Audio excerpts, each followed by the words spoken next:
பரலோகத்துக்கு போகிற பொழுது சீசர்களுக்கு சொன்ன காரியத்தை குறித்து அப்போஸ்தலர் முதல் அதிகாரத்தில் ஒரு ஒரு சில வசனத்தை நான் முதல் 3வது வசனத்துல இருந்து நான் வாசிக்கிறேன். அந்த தேவனுடைய ராஜ்யத்தை குறித்து என்ன சொல்லியிருக்குன்னு பார்க்கலாம். அவர் பாடுபட்ட பின்பு 40 நாள் அளவும் அப்போஸ்தலருக்கு தரிசனமாகி தேவனுடைய ராஜ்யத்துக்குரியவைகளை அவர்களுடனே பேசி தேவனுடைய ராஜ்யத்துக்குரியவைகளை அவர்களுடனே பேசி நீங்க லூக்கா 24வது அதிகாரத்தில் பார்த்தீங்கன்னா நியாயப்பிரமாணத்திலையும் தீர்க்கதரிசியின் ஆகமத்திலும் என்னை குறித்து எழுதி இருக்கிறதே அப்படின்னு சொல்லி அதெல்லாம் அறிந்து கொள்ளும்படி அவர்களுடைய மனதை திறந்து எருசலேம் துவங்கி பூமியில் இருக்கிற சகல தேசத்தாருக்கும் பாவ மன்னிப்பையும் இந்த சுவிசேஷத்தை அறிவிப்பதற்கு நீங்க தான் எனக்கு சாட்சிகள்னு அவர் சொல்றாரு.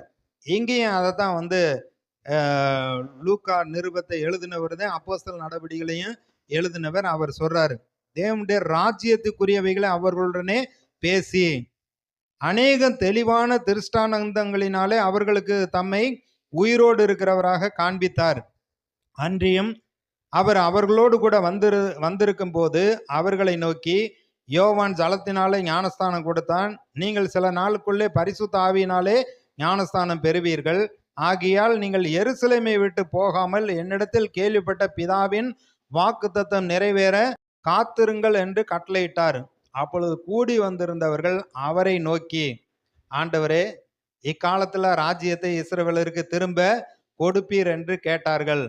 அதற்கு அவர், பிதாவானவர் தம்முடைய ஆதீனத்தில் வைத்திருக்கிற காலங்களையும் வேலைகளையும் அறிகிறது உங்களுக்கு அடுத்ததல்ல. பரிசுத்த ஆவி உங்களிடத்தில் வரும்போது நீங்கள் பலனடைந்து எருசலேமிலும் யூதேயா முழுவதிலும் சமாரியாவிலும் பூமியின் கடைசி வரைந்தும் எனக்கு சாட்சிகளாக இருப்பீர்கள் என்றார். அப்ப என்ன சொல்ல வர்றாரு? இவங்க பார்த்துக்கிட்டு இருக்கிறதெல்லாம் இந்த ரோமருடைய அடிமைத்தனத்துல இருந்து நம்மளை விடுதலை ஆக்குவாருன்னு பார்த்தாங்க. இப்ப கடைசியில் இவரும் மரித்து போயிட்டார். இப்போ உயிர்த்தெழுந்து மறுபடியும் ஒரு ராஜ்யங்களை குறித்து அவர் பேசுகிறார். இவங்க கேட்குறாங்க, ஆண்டவரே, இக்காலத்துல ராஜ்யத்தை இஸ்ரவேலருக்கு திரும்ப நீர் கொடுப்பீர். ஏன்னா தாவீதின் குமாரன் நாங்களே, தாவீதை போல எங்களை ஆளுகை செய்யும்படியா உம்முடைய ராஜ்யம் வருமா? ஏன்னா ஜெபம் பண்றப்ப கூட சொன்னார்ல, உம்முடைய ராஜ்யம் வருவதாக அப்படின்லாம் ஜெபிக்க கற்றுக் கொடுத்தாரு. இவங்க மாம்ச பிரகாரமா ஒரு ராஜ்யத்தை பார்த்துக்கிட்டு இருக்காங்க. ஆனா அவர் சொல்றாரு, இன்னொரு ராஜ்யத்தை பத்தி சொல்றாரு. ரட்சிக்கப்பட்ட அனைவரும் கூடி கர்த்தரை துதிப்பது ஆராதிப்பது ஒரு சபை என்றும், இந்த சபை புறஜாதிகளிடத்துல பரவ போகிறது, பூமி முழுவதும் பரிசுத்த ஆவியானவர் வந்த உடனே பலன் அடைந்து நீங்க எனக்கு சாட்சிகளா இருப்பீங்க. சுவிசேஷத்துல கூட சொல்றாரு, இந்த ராஜ்யத்தின் சுவிசேஷம் பூமியில இருக்கிற சகல தேசத்தாருக்கு அறிவிக்கப்படும், அப்பொழுது முடிவு வரும்னு சொல்றாரு. அப்ப இந்த தேவனுடைய ராஜ்யத்தை குறித்து அவர் நிறைய காரியங்களை பேசி இருக்காரு. ஆனா சீசர்களுக்கு ஒன்றும் புரியல. இப்பயும் நம்ம பேசுறோம்ல, அவர் ராஜா, நம்ம மனசை கர்த்தருடைய ராஜாவுக்கு நேராக திருப்பணும், அது போல நம்ம என்ன ஆரம்பிக்கணும், நம்மளே ராஜான்னு தான் சொல்லியிருக்கு. வெளிப்படுத்தின விசேஷம் 1:6 நம்முடைய பாவங்களுக்காக அவர் மரித்து தேவனுக்கு முன்பாக நம்ம ராஜாக்களாகவும் ஆசாரியர்களாக மாற்றி இருக்கு அப்படின்னா என்னமோ சொல்றாரு, பைபிளை வாசித்துட்டு அவர் சொல்றாரு. ஆனா உண்மையிலே ராஜான்னு தான் சொல்லியிருக்கு. நம்ம எல்லாரையும் தேவர்கள்னு தான் அவர் சொல்லுகிறார், தேவனுடைய பிள்ளைகள் என்று சொல்லி இருக்கிறாரு. இப்ப இவங்க புரியல. ஆனா அவர் சொல்றாரு, ஆவியானவர் வருவாரு, உங்களை சகல சத்தியத்துக்குள்ள நடத்துவாரு, நீங்க காத்திருங்கன்ட்டாரு. இப்ப மார்க் 4வது அதிகாரத்துல விதையை பற்றி அந்த ஓமையை அதுல சொல்றப்ப 11வது வசனம், இது ஒரு அந்த ஓமையை சொல்லி முடிச்சுட்டு வீட்டுக்கு போனோடனே, ஆண்டவரே, இந்த ஓமையின் விளக்கம் என்ன? எங்களுக்கு ஒன்றும் புரியல. என்ன வழியருக விழுந்தது விதைங்கிறீங்க, கற்பாறை நிலத்துல விழுந்துச்சுங்கிறீங்க, முள்ளுள்ள இடத்துல விழுந்துச்சுங்கிறீங்க, அப்புறம் நல்ல நிலத்துல விழுந்துச்சுன்னு சொல்றீங்க, எங்களுக்கு ஒன்றும் புரியல, இதனுடைய அர்த்தம் என்ன அப்படிங்கிறப்ப தான் இயேசு சொல்றாரு, தேவனுடைய ராஜ்யத்தை குறித்ததான ரகசியத்தை உங்களுக்கு நான் பேசினேன், உங்களுக்கு அந்த காரியத்தை நான் புரிய பண்றேன்னு அப்புறம் மறுபடியும் விளக்கி சொல்லுகிறார். தேவனுடைய ராஜ்யத்தின் ஒரு ரகசியம் அதுல அடங்கி இருக்கிறது. மத்தேயு சுவிசேஷம் 13வது அதிகாரத்துல நிறைய ஓமை சொல்றார். தேவனுடைய ராஜ்யத்தை குறித்ததான ஓமை நிறைய சொல்றாரு. அந்த ராஜ்யம் வளரும் பெருகும். எப்படி கொஞ்சம் புளித்த மாவை எடுத்து நிறைய புளித்த மாவுல வச்சோம்னா அது எப்படி புளிப்பாக்குதோ அது போல வளரும். அதே போல ஒரு வலைக்கு ஒப்பா இருக்கு. கடல்ல வலையை போடுறப்ப அதுல நிறைய மீன்களும் வருது, மற்ற காரியங்களும் வருது. அதெல்லாம் ஒதுக்கிட்டு நல்ல மீனெல்லாம் எடுக்கிறது போல தேவனுடைய ராஜ்யம் அப்படி வரப்போகுது. ஒருத்தன் வந்து தனக்குரிய எல்லாவற்றையும் விற்று, ஒரு நிலத்துல புதையல் இருக்குன்னு ஒரு விலையேற பெற்ற முத்துக்காக எல்லாத்தையும் வித்துட்டு அதை போய் வாங்குறான். அப்ப விதையை பற்றி ஓமையிலையும் சொல்றப்ப இது தேவனுடைய ராஜ்யத்தை குறித்து, ராஜ்யத்தின் பிள்ளைகளை குறித்து சொல்லுகிறார். 4 விதமான நிலங்கிறப்ப 4 விதமான இருதயம். அந்த நல்ல நிலத்துல விழுந்த விதையை போல தேவனுடைய வார்த்தை, தேவனுடைய ராஜ்யத்தை ஏற்றுக்கொண்டவர்கள் அவர்கள் 30, 60, 100மா பலன் கொடுக்கிறார்கள். கேட்க காதுள்ளவன் கேட்க கடவன் அப்படிங்கிறார். தேவனுடைய ராஜ்யத்தை குறித்து நிறைய அவர் வந்து சொல்லி இருக்கிறார். மத்தேயு 12வது அதிகாரத்துல 28வது வசனத்துல கூட வந்து ராஜ்யம் உங்களிடத்தில் வந்திருக்கிறதே. இப்ப நம்ம வாசித்த லூக்கா 12லையும் கூட பயப்படாதே சிறுமந்தையே, ராஜ்யத்தை கொடுக்க தேவன் பிரியமாய் இருக்கிறார். அது என்ன சொல்ல வர்றாரு, நான் பிசாசை துரத்தி வியாதிகளை சுகமாக்குறதுனால, நான் தேவனுடைய ஆவியினால, தேவனுடைய விரல்னால நான் வந்து துரத்துறேன். அதனால தேவனுடைய ராஜ்யம் உங்களுக்குள்ள வந்திருக்கு. ஒரு நேரம் வரப்போகுது, நான் உயிர்த்தெழுந்து பரலோகத்துக்கு போய் பரிசுத்த ஆவியானவரை அனுப்பின உடனே நீங்க பலன் அடைந்து நீங்களும் இதை செய்ய போறீங்க அப்படிங்கிறதுக்கு தான் அவர் வந்து சொல்றாரு, தேவனுடைய ராஜ்யம் உங்களிடத்தில் வந்திருக்கிறது, பிசாசை துரத்தும்படியான அதிகாரம் உங்களுக்கு கொடுக்க போகுதுன்னு சொல்லுகிறார். அப்ப இந்த ராஜ்யத்தின் சுவிசேஷம் என்று சொல்லுகிறார். இந்த ராஜ்யத்துடைய சுவிசேஷம், தேவன் இவர் ராஜாதி ராஜாவா இருக்கிறார், நம்ம எல்லாம் ராஜாக்களாக மாற்றி இருக்கிறார், பரிசுத்தவான்கள் என்று சொல்லுகிறார், தேவனுடைய பிள்ளை என்று சொல்லுகிறார். இவர் ஒரு ராஜாங்கத்தை இங்க இந்த பூமியில அவர் வந்து நடப்பித்து கொண்டு இருக்கிறார். நீண்ட ஆயுள்ளவர், சிங்காசனத்தில் விட்டு இருக்கிறவர், எல்லா சேனையும் தம்முடைய சித்தத்தின்படியே நடத்துகிறவர், ரட்சிக்கப்பட்ட ஒவ்வொருவருக்குள்ளேயும் அவர் ஆளுகை செய்து கொண்டு தம்முடைய நோக்கத்தையும் சித்தத்தையும் இந்த பூமியில நிறைவேற்றி கொண்டு இருக்கிறார். ஒரு நாள் வரும் 1000 வருஷம் அரசாட்சியில எருசலேமை தலைநகராக கொண்டு பூமி முழுவதும் இருப்பு கோளால ஆளுகை செய்வார். அது நடக்க போற ஒரு காரியம். ஆனா இந்த கடைசி காலத்துல பரிசுத்த ஆவியானவர் மூலமாக ரட்சிக்கப்பட்ட உங்கள் ஒவ்வொருவர் மூலமாக உங்களுடைய வாழ்க்கையில, உங்க குடும்பத்துல, உங்களுடைய சூழ்நிலைகள்ல சாத்தானுடைய கிரியைகளை அழித்து நீங்க வெற்றி எடுக்கும்படியா ஆளுகை அதிகாரம் உங்களுக்கு கொடுக்கப்பட்டிருக்கு. இங்க தேவனுடைய ராஜ்யம் உங்களுக்குள்ளே உங்கள் மூலமாய் செயல்பட்டு கொண்டு இருக்கிறது. இந்த ஆளுகை செயல்பட்டு கொண்டு இருக்கிறப்ப இதெல்லாம் யோசித்து பார்க்கிறப்ப நம்ம சும்மா இருக்க முடியாது. வேதத்தை நம்ம வாசிப்போம், சுவிசேஷத்தை அறிவிப்போம், ஆத்ம ஆதாயம் செய்வோம், சூழ்நிலைகளை பார்த்து பேசுவோம். அதான் ஒரு மனுஷன் சொன்னாரு, ஒன்று ஒரு செழிப்பான ஒரு தோட்டத்தை போய் நீ வாங்குறப்ப அந்த இடம் ஆசீர்வாதமா இருக்கும். இல்லை அப்படின்னா வந்து ஒரு தரிசு நிலத்தை போய் நீ வாங்கி அதை செழிப்பான நீர் ஊற்றா நல்ல செழிப்பான ஒரு தோட்டமா நீ மாத்து.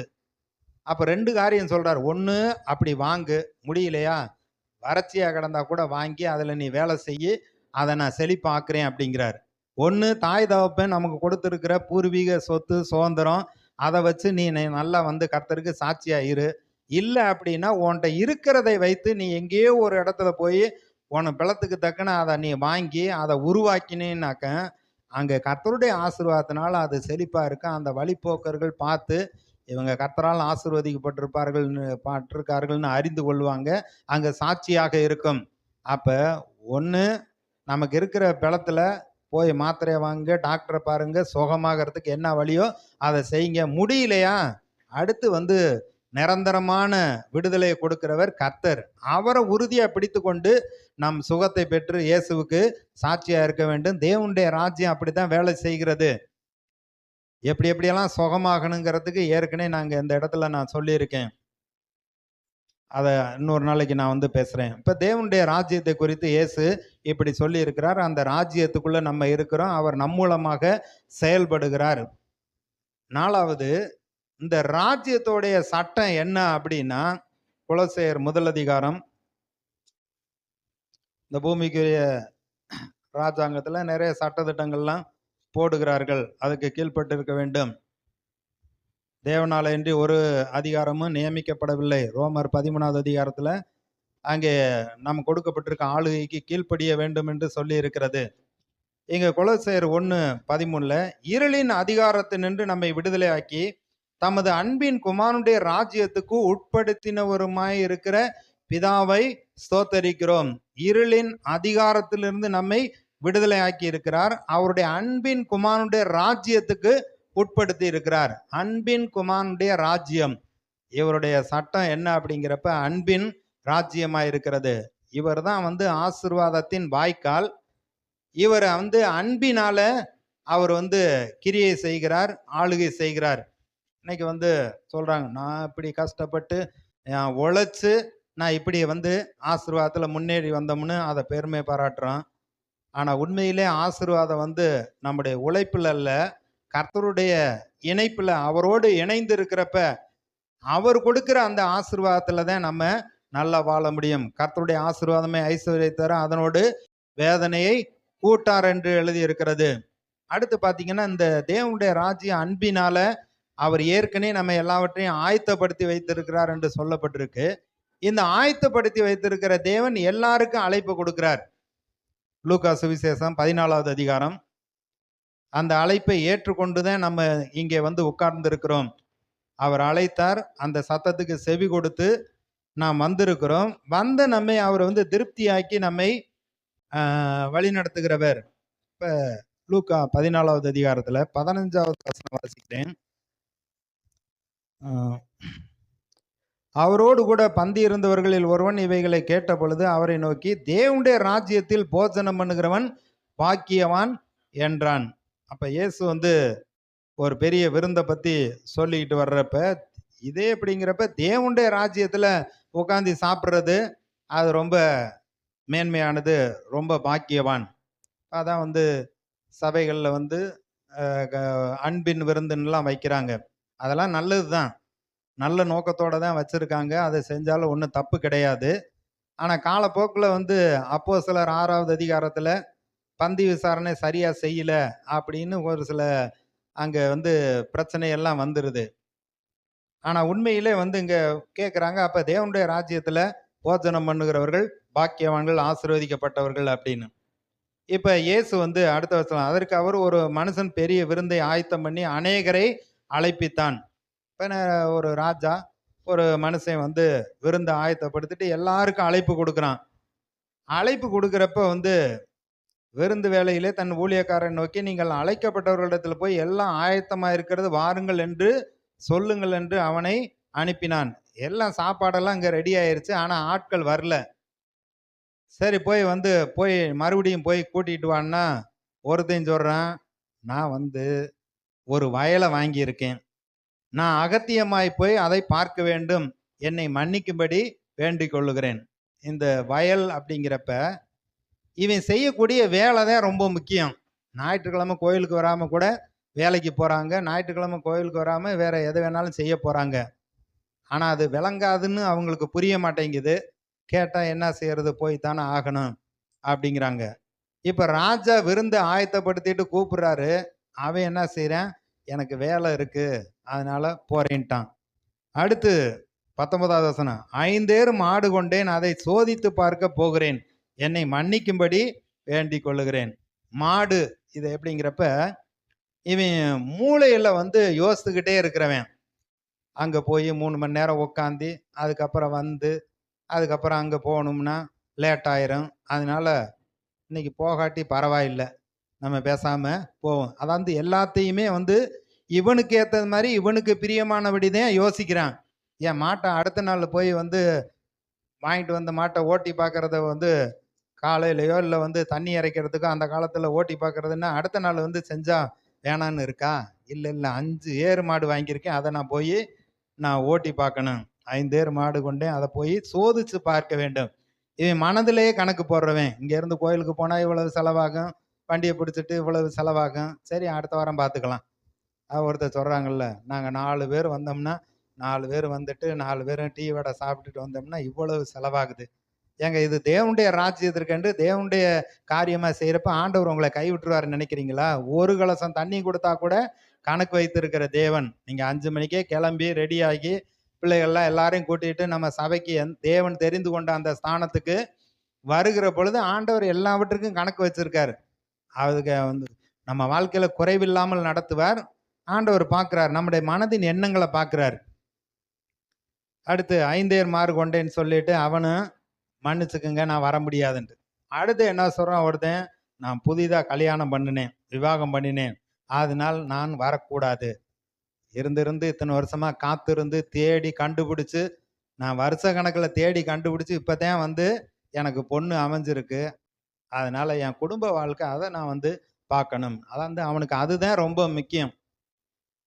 உங்களுக்கு வந்து சாப்பாடு, அடுத்து சிற்றின்பம், இதுதான் ரொம்ப முக்கியம். ஞாயிற்றுக்கிழமை கோயிலா எப்போ பார்த்தாலும் பைபிளை தூக்கிட்டு ஓடிடுறாங்க. இங்கேருந்து போயிட்டு இவ்வளோ நேரம் கழிச்சு வர்றாங்கன்னு வெறுப்பாக பேசுறது போல் அவன் சொல்லிட்டான், நான் புதுசாக கல்யாணம் பண்ணியிருக்கேன், வர முடியாது.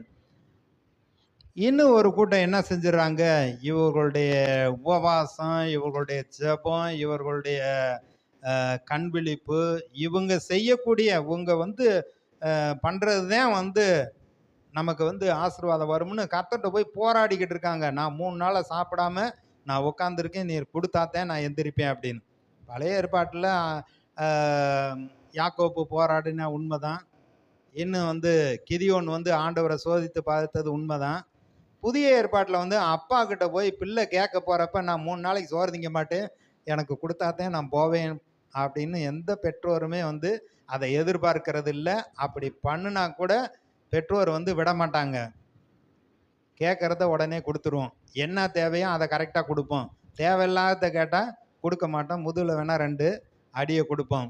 அப்போ வந்து பாருங்க, இவர்கள் சுயமாக ஒன்றை நம்பி இருக்கிறார்கள். இல்லை அப்படின்னாக்கா அவங்க வந்து சாக்கு போக்கு சொல்கிறாங்க, வர முடியலைங்க, சொந்தக்காரங்க வந்துட்டாங்க அதனால் வர முடியலன்னு. ஒவ்வொரு வாரமும் கர்த்தர் நமக்கென்று ஆவிக்குரிய ஒரு பெரிய விருந்தை ஆயத்தப்படுத்தி வச்சிருக்காரு. இதில் பங்கு பெறுறப்ப நம்ம தான் பாக்கியவான்கள். கர்த்தருடைய கட்டளைகளில் மிகவும் பிரியமாக இருக்க மனுஷன் பாக்கியவான் இருக்கு. அவன் சந்ததி ஆசீர்வதிக்கப்பட, அவன் அசைக்கப்படாத இருப்பான், நித்திய கீர்த்தி உள்ளவனா இருப்பான், துர்ச்செய்தியை கேட்கறதுனால் பயப்பட மாட்டான், அவன் இருதயம் கர்த்தரை நம்பி திடனா இருக்கும். அப்ப இங்க ஆண்டவர் நமக்கென்று சத்துருக்களுக்கும்பா ஒரு பந்தியை ஆயத்தப்படுத்தி நம்முடைய தலையை புதிய எண்ணெயால் அபிஷேகம் பண்றவராக இருக்கிறாரு. தேவனுடைய ராஜ்யத்தில் அந்த காரியங்கள் தான் நடந்துகிட்டு இருக்கு. நான் பாடுறப்ப, கர்த்தரை துதிக்கிறப்ப, அவர் வந்து நம் மத்தியில் அவர் வந்து உலாவி கொண்டு இருக்கிறார். நம்முடைய எல்லாருடைய எண்ணங்களையும் அவர் அறிந்தவராக இருக்கிறார். அவர் நிச்சயமா நமக்கென்று ஆயத்தப்படுத்தி வச்சிருக்கிறத நிறைவேற்றுவார். ரோமர் 11:29 யூத மக்களை குறித்து, புறஜாதியாரை குறித்து அங்கே சொல்றப்ப, அவர்களை அழைத்த அழைப்பும் அவருடைய கிருபை வரங்களும் மாறாதவைகள்னு இருக்கு. ஆண்டவர் நம்மளை அழைச்சிருக்காரு அப்படின்னா நமக்கென்று அவர் கிருபையையும் வரத்தையும் வச்சிருக்காரு அப்படிங்கிறப்ப அது மாறாதது. உங்களுக்குன்னு வச்சிருக்கிற பார்சல் நீங்க கையெழுத்து போட்டு வாங்கணும், நீங்க வந்து அதை ஏற்றுக்கொள்ளணும். உங்களுக்குன்னு வந்து பார்சல் வந்து நிறையா அங்கே தேங்கி நிற்கிது. சுகம், பலன், ஆசீர்வாதம், நன்மை எல்லாம் அவர் வந்து உங்கள் பேருக்கு அனுப்பி வச்சிருக்காரு. நம்ம தான் கையெழுத்து போட்டு அதை பெற்றுக்கொள்ளணும், விசுவாசத்தை பெற்றுக்கொள்ள வேண்டும். அப்போ அவர் மேலே நம்ம நம்பிக்கை வைக்கிறப்ப அவர் நம்மளை அழைச்ச அந்த அழைப்பு, அந்த கிருபை வரங்களில் மாறாதவைகள் என்று சொல்லப்பட்டிருக்கிறது.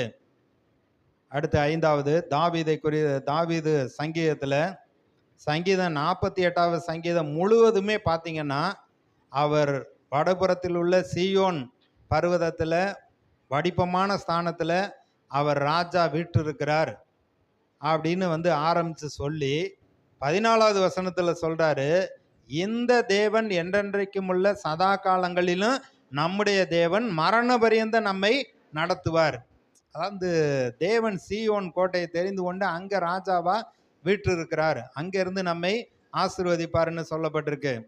47வது சங்கீதத்தில் முதல் 9 வசனத்தில் அவர் பூமி அனைத்திற்கும் அவர் ராஜா, உன்னதமான ராஜா, மகத்துவமான ராஜா அப்படின்னு அவர் பாடியிருக்கிறார். அவர் பூமி அனைத்திற்கு ராஜா, உன்னதமான ராஜா, மகத்துவமான ராஜா. சங்கீதம் 45லையும் முதல் வசனம் 6லேருந்து 12 வரைக்கும் பார்த்தீங்கன்னா இயேசுவை குறித்ததான ஒரு தீர்க்க தரிசனத்தை வந்து அவர் வந்து பேசுகிறார், இவர் ராஜா என்று. அது 9லேருந்து 11 வரைக்கும் வந்து பார்த்தீங்கன்னா, பொண்ணு நிச்சயம் பண்ண போகிறப்ப அங்கே ராஜ மனைவி ராஜகுமாரத்தி அவளை குறித்து அங்கே சொல்லப்பட்டிருக்கு. அவளுடைய உடை இப்படி இருக்கு, சீயோன் குமாரத்தியே உன் தகப்பனுடைய வீட்டை மறந்து விடு, அப்பொழுது ராஜா உன் அழகில் பிரியப்படுவார், அப்படின்லாம் வந்து சொல்லியிருக்கு. இயேசுவை ராஜாவென்றும் ரட்சிக்கப்பட்ட நம்ம எல்லாரையும் வந்து சபை அது மனைவி என்றும் அங்கே சொல்லப்பட்டிருக்கிறது. அந்த சபையை குறித்து, அந்த சபைக்கு எப்பேற்பட்ட அலங்காரத்தை எல்லாம் தேவன் கொடுத்திருக்கிறாருங்கிறதை குறித்து அங்கே சொல்லப்பட்டிருக்கு. அதுல 12லேருந்து 17 வரைக்கும் பார்த்தீங்கன்னா, ராஜாவுக்கு கொடுக்கக்கூடிய வெகுமதி, கனம் பண்ணுதல் அப்படின்னு சொல்லியிருக்கு. இதெல்லாம் வந்து தாவீது ஒரு வெளிப்பாடாக பெற்றுக்கொண்டு இயேசுவை ராஜாவாக வர்ணிக்கிறார். அவருக்கு புரிஞ்சுச்சோ புரியலையோ பாடலாம் பாடி வச்சிருக்கிறார். சரி, ராஜாவை எப்படி நாம் கனம் பண்ணுவது? 6வது அப்படிங்கிறப்ப, தேவனுடைய ராஜ்யத்துல கொடுங்கள் அப்பொழுது உங்களுக்கு கொடுக்கப்படும், சிநேகம் உள்ளவன் சிநேகம் பாராட்ட வேண்டும், இரக்கம் உள்ளவர்கள் இரக்கம் பாராட்ட வேண்டும். நமக்கு இரக்கம் வேணும்னா நம்ம இரக்கம் பாராட்ட வேண்டும், நமக்கு கொடுக்க வேணும்னா நம்ம வந்து கொடுக்க வேண்டும். அது எப்படி கொடுக்கணும்னு வேதத்துல பல வகையில சொல்லப்பட்டிருக்கு. கர்த்தரை கனம் பண்ணுகிறவர்களா இருக்க வேண்டும். மல்கியா முதல் அதிகாரம் முழுவதுமே வந்து இஸ்ரேல் மக்கள் மீது வந்து அவங்க பரிசுத்தமான காணிக்கையை செலுத்தாததுனால நசல் கொண்டதையும் ஊனமானதையும் கர்த்தருக்கு நேர்ந்து கொண்டு செலுத்துறதுனால அவர் கேட்கிறார், நான் பிதாவானால் எனக்கு கொடுக்க வேண்டிய கனம் எங்கே? நான் எஜமானனால எனக்கு பயப்பட வேண்டிய பயம் எங்கே அப்படிங்கிறார். அப்ப நல்ல இருதயத்தோடு கர்த்தரை விசுவாசித்து நம்ம கர்த்தரை கனம் பண்ணுகிறவர்களாய் கொடுக்கிறவர்களாய் இருக்க வேண்டும். அதிலே 12லேருந்து 14 வரைக்கும், நல்லதை வைத்து கொண்டு கெட்டுப்போனதை கர்த்தருக்கு நேர்ந்து கொள்ளுகிறவன் சபிக்கப்பட்டவன். அவனுடைய மனநிலைமை வந்து அப்படி இருக்கு. ஆடு நொண்டியா போச்சா, இதை கடவுளுக்குன்னு விட்டுருவோம் அப்படின்னு. அது மாதிரி வந்து நியாயப்பிரமாணத்தில் தசமபாகம் செலுத்துகிறப்ப 1, 2, 3ன்னு வந்து எண்ணிக்கிட்டே வரணும். 10வது வந்த உடனே அடுத்து வந்து இது கடவுளுக்குன்னு சொல்லி நேர்ந்து கொள்ள வேண்டும். அது நசல் கொண்டதாக இருந்தாலும் சரி, ஊனமானதாக இருந்தாலும் சரி, அது கடவுளுக்குன்னு ஒதுக்குறப்ப, அதை வந்து 10ல் 1 ஒதுக்குறப்ப அதை வந்து அவன் மாற்றக்கூடாது அப்படின்னு சொல்கிறாரு. அது எப்படி இருந்தாலும், கல் ஊனமாக இருந்தாலும் சரி, கால் ஊனமாக இருந்தாலும் சரி, அது 10வது எண்ணி வர்றப்ப அது கர்த்தருடையதுன்னு ஒதுக்கிடணும். அதில் அதை ஏற்றுக்கொள்கிறாரு.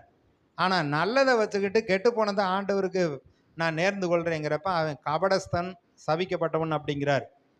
கட்டாயமாயும் அல்ல, மனப்பூர்வமாயும் அல்ல, தன் மனதில் நியமித்தபடியே கொடுக்க கடுவன். கொடுங்கள் அப்பொழுது உங்களுக்கு கொடுக்கப்படும், மனுஷர் உங்கள் மடியிலே அளந்து போடுவார்கள். விதைப்பு அறுப்புங்கிறது ஒரு மாறாத பிரமாணம்.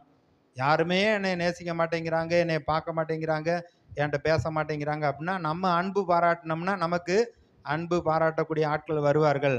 தேவனை கனப்படுத்தி அவருடைய பங்கை நாம் செலுத்துகிற பொழுது அவர் இடங்கொள்ளாமல் போக மட்டும் ஆசீர்வாதத்தை வரிசைக்க பண்ணுகிறவர். மல்கியா 3:10 அப்படிதான் சொல்றாரு.